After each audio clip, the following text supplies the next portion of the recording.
Hello my dears, എല്ലാവർക്കും നമസ്കാരം. Welcome back to channel. So ഇന്ന് ലഞ്ച് ബോക്സിൽ പാക്ക് ചെയ്തേക്കുന്ന 3 റെസിപ്പീസാണ് കാണിക്കാൻ പോകുന്നത്. ഉള്ളിച്ചോറും എഗ് പൊട്ടറ്റോ ഫ്രൈയും പിന്നെ വെള്ളക്കടലക്കറിയും. ഇത് 3ൻ്റെ റെസിപ്പിയാണ് കാണിക്കാൻ പോകുന്നത്. അപ്പോൾ ഒട്ടും സമയം കളയുന്നില്ല, നമുക്ക് നേരെ വീഡിയോയിലേക്ക് പോകാം.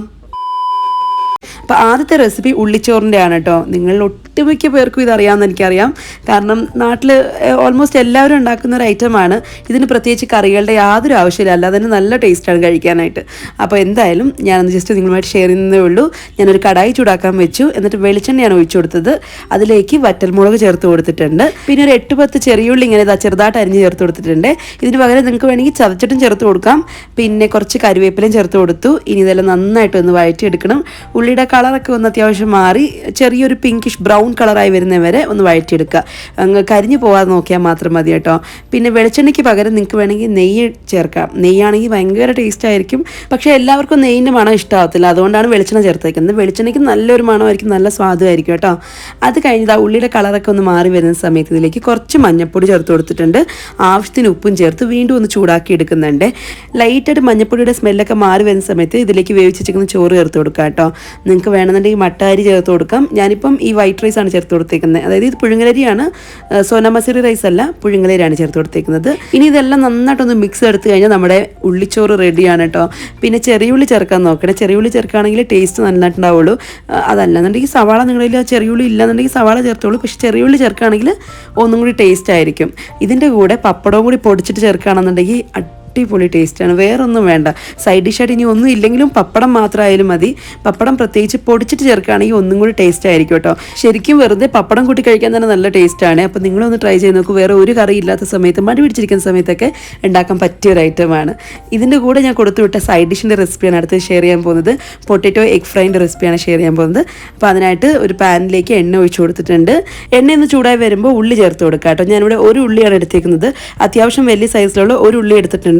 അത് വളരെ ചെറുതായിട്ട് അരിഞ്ഞ് ചേർത്ത് കൊടുത്തിട്ടുണ്ട്. എന്നിട്ട് കുറച്ച് ഉപ്പും ചേർത്ത് നന്നായിട്ടൊന്ന് വഴറ്റിയെടുക്കുക. ഉള്ളിയുടെ കളറൊക്കെ ഒന്ന് നല്ലതുപോലെ മാറി വരണം, അതുവരെ നന്നായിട്ടൊന്ന് വഴറ്റിയെടുക്കണം. ഇതായിപ്പോൾ അത്യാവശ്യം നല്ല പിങ്ക് കളറായിട്ട് മാറിയിട്ടുണ്ട്. ഉള്ളിയുടെ കളർ ചെറുതായിട്ടൊന്ന് മാറിയിട്ടുണ്ട്. ഈ സമയത്ത് നമുക്കിതിലേക്ക് പൊടികൾ ചേർത്ത് കൊടുക്കാം. ഞാനിവിടെ ഒരു 1/4 ടീസ്പൂണോളം മഞ്ഞൾപ്പൊടി ചേർത്ത് കൊടുക്കുന്നുണ്ട്. പിന്നെ 1 ടീസ്പൂൺ മുളക് പൊടി ചേർത്ത് കൊടുക്കുന്നുണ്ട്. എരിവുള്ള മുളക് പൊടിയാണ് ചേർക്കുന്നത്. ഞാനിതിലേക്ക് 2 ഉരുളക്കിഴങ്ങും, മീഡിയം സൈസിലുള്ള ഉരുളക്കിഴങ്ങും പിന്നെ 3 മുട്ടയാണ് ചേർക്കാൻ പോകുന്നത്. അപ്പോൾ അതിനനുസരിച്ച് പൊടി ചേർത്ത് കൊടുത്തിട്ടുണ്ട്. നിങ്ങൾക്ക് എരിവ് കുറച്ചും കൂടി കൂടുതൽ വേണമെന്നുണ്ടെങ്കിൽ അതിനനുസരിച്ച് പൊടി ചേർത്ത് കൊടുക്കാം, എക്സ്ട്രാ ചേർത്ത് കൊടുക്കാം. പിന്നെ ഞാൻ പച്ചമുളകും ചേർക്കുന്നുണ്ട്. ഇതല്ലാതെ 2 പച്ചമുളകും കൂടി ചേർക്കുന്നുണ്ട്. സോ അതുകൊണ്ട് നോക്കിയിട്ട് വേണം ചേർക്കാനായിട്ട്.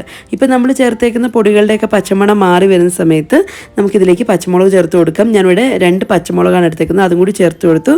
പിന്നെ 2 മീഡിയം സൈസിലുള്ള ഉരുളക്കിഴങ്ങ് ഇതുപോലെ കട്ട് ചെയ്തെടുത്തിട്ടുണ്ട്. ഇതുപോലെ കട്ട് ചെയ്യാൻ കാരണം എന്ന് വെച്ചാൽ പെട്ടെന്ന് വെന്ത് കിട്ടാൻ വേണ്ടിയിട്ട് അത്രേ ഉള്ളൂ കേട്ടോ. നിങ്ങൾക്ക് ഇഷ്ടമുള്ള പോലെ കട്ട് ചെയ്തെടുക്കാം. നിങ്ങൾക്ക് വേണമെന്നുണ്ടെങ്കിൽ നീളത്തിൽ കട്ട് ചെയ്തെടുക്കാം, അല്ലെങ്കിൽ ചെറിയ കുട്ടി കുട്ടി പീസസ് ആയിട്ടും കട്ട് ചെയ്തെടുക്കാം. അപ്പോൾ ഇതാകുമ്പോൾ കുറച്ചുകൂടി പെട്ടെന്ന് വെന്ത് കിട്ടുന്ന പറഞ്ഞിട്ടാണ് ഇങ്ങനെ കട്ട് ചെയ്തെടുക്കുന്നത്. ഇതിലും ചെറുതായിട്ട് കട്ട് ചെയ്തിട്ട് ഇടാവുന്നേ ഉള്ളൂ. അപ്പോൾ ഉരുളക്കിഴങ്ങ് അധികം കാണത്തില്ല. ഇതാകുമ്പോൾ ഉരുളക്കിഴങ്ങ് കാണുകയും ചെയ്യും.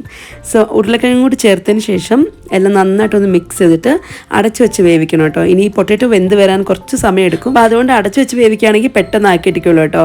ഏകദേശം ഒരു 80% വെന്ത് കഴിയുമ്പോൾ, ഉരുളക്കിഴങ്ങ് അത്യാവശ്യം ഫ്രൈ ആയി തോന്നുന്ന സമയത്ത് ഇതിലേക്ക് 3 മുട്ട ചേർത്ത് കൊടുത്തിട്ടുണ്ട്. എന്നിട്ട് കുറച്ച് ഉപ്പും പിന്നെ കുറച്ച് കുരുമുളക് പൊടിയും ചേർത്ത് കൊടുക്കുന്നുണ്ട്. ഇനി ഇത് നന്നായിട്ടൊന്ന് മിക്സ് ചെയ്യണം. ആദ്യം തന്നെ ഒന്ന് വീട്ടിൽ നിൽക്കേണ്ട. ഉരുളക്കിഴങ്ങ് മുട്ടയൊന്ന് ചെറുതായിട്ടൊന്ന് വെന്ത് വരട്ടെ. ആ സമയത്ത് നമുക്ക് നന്നായിട്ടൊന്ന് മിക്സ് ചെയ്ത് കൊടുക്കാം. ഇതുപോലെ. ഇനി നമ്മൾ സാധാരണ ബുർജിക്കൊക്കെ ഉണ്ടാക്കുന്ന പോലെ തന്നെ എല്ലാം നന്നായിട്ടൊന്ന് മിക്സ് ചെയ്യുക. ഇതൊന്ന് ഡ്രൈ ആയി കിട്ടണം. ഡ്രൈ ആയി കിട്ടിക്കഴിഞ്ഞാൽ ലാസ്റ്റിൽ കുറച്ച് മല്ലിയിലയും കൂടി ഇട്ട് കഴിഞ്ഞാൽ നമ്മുടെ ഈസി ആയിട്ടുള്ള എഗ് ഫ്രൈ റെഡിയാണ്. നിങ്ങൾക്ക് വേണമെന്നുണ്ടെങ്കിൽ കുറച്ച് ഗരം മസാലപ്പൊടിയും ചേർക്കാം. അതല്ല, നിങ്ങൾക്ക് ഇഷ്ടമുള്ള മസാലപ്പൊടികളൊക്കെ ചേർത്ത് കൊടുക്കാം കേട്ടോ. ചിക്കൻ മസാല വേണമെങ്കിൽ അതും ചേർത്ത് കൊടുക്കാം. അതല്ല, ഗരം മസാല വേണമെങ്കിൽ അത് ചേർത്ത് കൊടുക്കാം. ഏത് മസാലപ്പൊടി വേണമെങ്കിലും ചേർത്ത് കൊടുക്കാവുന്നേ ഉള്ളൂ. അത് നമ്മുടെ ഇഷ്ടം, നമുക്ക് ഇഷ്ടമുള്ള പോലെ ചെയ്യാം. വേണമെങ്കിൽ കുറച്ച് മല്ലിപ്പൊടിയും കൂടി ചേർക്കാം, വളരെ കുറച്ച്. പക്ഷേ അതില്ലെങ്കിലും ഒരു കുഴപ്പമില്ല. അതിന് പകരം ഗരം മസാലപ്പൊടിയൊക്കെ ചേർക്കണമെന്നുണ്ടെങ്കിൽ ചേർത്ത് കൊടുക്കാവേ.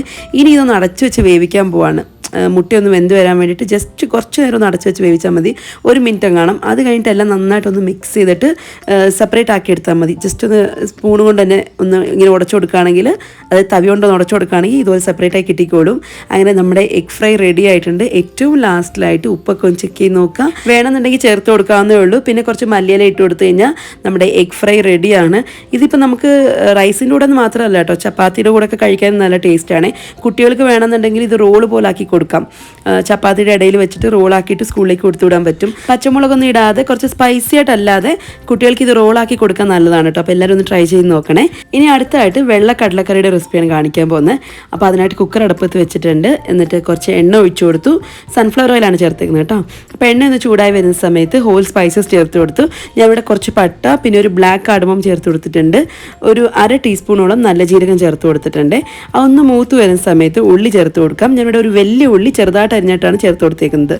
ആവശ്യത്തിന് ഉപ്പും ചേർത്ത് നന്നായിട്ടൊന്ന് വഴറ്റിയെടുക്കാം. ഉപ്പ് ചേർക്കുകയാണെങ്കിൽ ഉള്ളി പെട്ടെന്ന് വഴണ്ടി കിട്ടിക്കോളും. ഉള്ളിയുടെ കളറൊക്കെ ഒന്ന് ചെറുതായിട്ട് മാറി വരണം.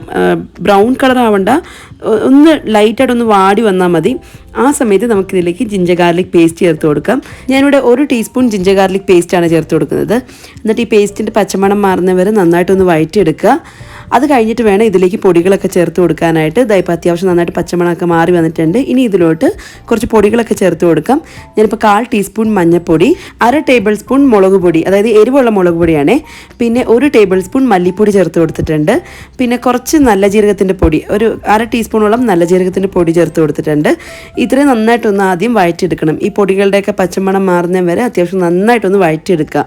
അത് കഴിഞ്ഞിട്ട് ഞാൻ ഇതിലേക്ക് ഏകദേശം 1 ടേബിൾ സ്പൂണോളം ചോലൈ മസാല ചേർത്ത് കൊടുക്കുന്നുണ്ട്. നിങ്ങളുടെ കയ്യിൽ ചോലൈ മസാല ഇല്ലയെന്നുണ്ടെങ്കിൽ കുഴപ്പമൊന്നുമില്ല, ഗരം മസാലപ്പൊടി ചേർത്ത് കൊടുത്താൽ മതി. അപ്പോൾ അതിൻ്റെ അളവ് നോക്കിയിട്ട് ചേർത്ത് കൊടുത്താൽ മതി. ഞാനിവിടെ ചോലൈ മസാല ചേർക്കുന്നത് കാരണം നമ്മൾ വെള്ളക്കടല ചേർക്കുന്നുണ്ടല്ലോ, അതുകൊണ്ടാണ് ചോലൈ മസാല ചേർത്തത്. അതില്ലെങ്കിലും കുഴപ്പമൊന്നുമില്ല, അതിന് പകരം ഗരം മസാലപ്പൊടി ചേർത്താലും നല്ല ടേസ്റ്റ് ആയിരിക്കും. ഇനി അതില്ലെങ്കിൽ ചിക്കൻ മസാലയും ചേർത്ത് കൊടുക്കാം. ഓക്കെ, എന്നിട്ട് ഈ പൊടികളുടെ പച്ചമണം മാറാൻ വേണ്ടി വീണ്ടും ഒന്ന് ചെറുതായിട്ട് ചൂടാക്കി എടുക്കുന്നുണ്ട്. ചോലൈ മസാല ചേർത്തതിന് ശേഷം അധികം നേരം ഇട്ടങ്ങ് ചൂടാക്കേണ്ട ആവശ്യമൊന്നുമില്ല, ജസ്റ്റ് ഒന്ന് ലൈറ്റായിട്ടൊന്ന് ചൂടാക്കി എടുത്താൽ മതി. പിന്നെ തക്കാളി ചേർത്ത് കൊടുക്കുന്നുണ്ട്. മീഡിയം സൈസിലുള്ള 2 തക്കാളി ചോപ്പറിലിട്ട് നന്നായിട്ടൊന്ന് ചോപ്പ് ചെയ്തിട്ട് ചേർത്ത് കൊടുക്കുകയാണെ. ഇതിന് പകരം നിങ്ങൾക്ക് വേണമെന്നുണ്ടെങ്കിൽ നന്നായിട്ടൊന്ന് അരച്ചതിന് ശേഷം ചേർത്ത് കൊടുക്കാം. അപ്പോൾ ഞാനിപ്പം ചോപ്പറിലായതുകൊണ്ട് തന്നെ അത്യാവശ്യം നല്ല അരച്ച ആ ഒരു രീതിയിൽ തന്നെ കിട്ടിയിട്ടുണ്ട്. അപ്പോൾ അതും കൂടി ചേർത്ത് കൊടുത്തു. പിന്നെ 2 പച്ചമുളകും ചേർത്ത് കൊടുത്തിട്ടുണ്ട്. എന്നിട്ട് എല്ലാം നല്ലതുപോലെ മിക്സ് ചെയ്തിട്ട് ഒന്ന് ചൂടാക്കി എടുക്കുക. ലൈറ്റായിട്ടൊന്ന് ചൂടായാൽ മതി, ഒരുപാട് നേരം ഇട്ടങ്ങ് ചൂടാക്കേണ്ട ആവശ്യമൊന്നുമില്ല. ചെറുതായിട്ടൊന്ന് ചൂടായതിന് ശേഷം ഇതിലേക്ക് ബേബി പൊട്ടറ്റോ ആണ് ചേർത്ത് കൊടുക്കുന്നത്. എൻ്റെ കയ്യിൽ ബേബി പൊട്ടറ്റോ ഉള്ളതുകൊണ്ട് അത് ചേർത്ത് കൊടുത്തു. അതിന് പകരം നിങ്ങളുടെ കയ്യിൽ സാധാരണ പൊട്ടറ്റോ ഇല്ലേ, അത് മതി. എൻ്റെ കയ്യിൽ കുറച്ച് ബേബി പൊട്ടറ്റോ ഉണ്ടായിരുന്നു, ഒരു 5-6 പൊട്ടറ്റോ ഉണ്ടായിരുന്നു, അതങ്ങ് ചേർത്ത് കൊടുത്തു എന്ന് മാത്രം. ഇനി അതുകൂടി ചേർത്തതിന് ശേഷം എല്ലാം നല്ലതുപോലെ മിക്സ് ചെയ്തെടുക്കുക. നന്നായിട്ടൊന്ന് മിക്സ് ആക്കിയതിന് ശേഷം ഇതിലേക്ക് തലേദിവസം കുതിർത്ത് വെച്ചേക്കുന്ന കടലയുണ്ടല്ലോ, വെള്ളക്കടല, ഒരു 8 മണിക്കൂറെങ്കിലും ഒന്ന് കുതിർക്കാനായിട്ട് വെക്കണം വെള്ളത്തിൽ. എന്നിട്ട് അതും കൂടി ചേർത്ത് കൊടുത്തു. അപ്പോൾ ഇത് കുതിർക്കുന്നതിന് മുന്നേ നോക്കുകയാണെന്നുണ്ടെങ്കിൽ ഏകദേശം ഒരു ബൗളോളം എടുത്തിട്ടുണ്ടായിരുന്നു. എക്സാക്റ്റ് അല്ല, എന്നാലും ഏകദേശം ഒരു വലിയ കപ്പോളം ഉണ്ടായിരുന്നു കേട്ടോ. അപ്പോൾ അതുകൂടി ചേർത്തതിന് ശേഷം കുറച്ച് കുരുമുളക് പൊടിയും ആവശ്യത്തിന് ഉപ്പും ചേർത്തു.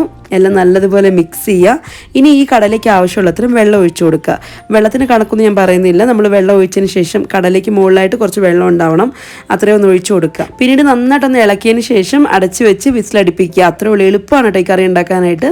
അപ്പോൾ അതാ വെള്ളം ഒഴിച്ചു. ഇനി എല്ലാം നല്ലതുപോലെ മിക്സ് ചെയ്തതിന് ശേഷം ഉപ്പൊക്കെ ഒന്ന് ചെക്ക് ചെയ്ത് നോക്കാം, വേണമെന്നുണ്ടെങ്കിൽ ചേർത്ത് കൊടുക്കാം.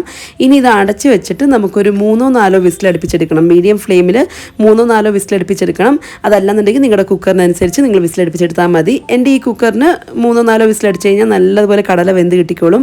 4 വിസിലടിച്ച് കഴിഞ്ഞപ്പോഴത്തേന് സ്റ്റവ് ഓഫ് ചെയ്തു. എന്നിട്ട് പ്രഷറൊക്കെ പോയി കഴിഞ്ഞ് തുറന്ന് നോക്കുമ്പം നമ്മുടെ കടല നന്നായിട്ട് വെന്തിട്ടുമുണ്ട്, ഉരുളക്കിഴങ്ങും വെന്തിട്ടുണ്ട്, ഉടഞ്ഞു പോയിട്ടൊന്നുമില്ല. ഇനി ഈ കറി ഇരിക്കും തോറും കളറൊക്കെ ഒന്ന് മാറും കേട്ടോ, അതേപോലെ കുറച്ച് കുറുകുകയും ചെയ്യും. അപ്പോൾ അതുകൊണ്ട് ഈ കളർ അയക്കില്ല, കുറച്ച് കഴിയുമ്പം കുറച്ചും കൂടി ഡാർക്ക് ആവുമേ. ഏറ്റവും ലാസ്റ്റ് ഞാൻ കുറച്ച് മല്ലിയിലും കൂടി വെതറി കൊടുക്കുന്നുണ്ട്. സ്റ്റവ് ഓൺ ചെയ്തിട്ടില്ല, ജസ്റ്റ് മല്ലിയില വെതറി കൊടുക്കുക, മിക്സ് ചെയ്തെടുക്കുക, അത്രേ ഉള്ളൂ. നമ്മുടെ കറി റെഡി ആയിട്ടുണ്ട്. അപ്പോൾ എല്ലാവരും ഒന്ന് ട്രൈ ചെയ്ത് നോക്കൂ. ഇന്നത്തെ എല്ലാ റെസിപ്പീസും ഇഷ്ടമായെന്ന് വിശ്വസിക്കുന്നു, എല്ലാം ഈസി ആയിരുന്നു എന്ന് വിശ്വസിക്കുന്നു. ഇഷ്ടമായിട്ടുണ്ടെങ്കിൽ ഒന്ന് ലൈക്ക് ചെയ്യാനും കൂടെ തന്നെ ചാനൽ സബ്സ്ക്രൈബ് ചെയ്ത് സപ്പോർട്ട് ചെയ്യാനും മറക്കരുത്. ടാറ്റാ.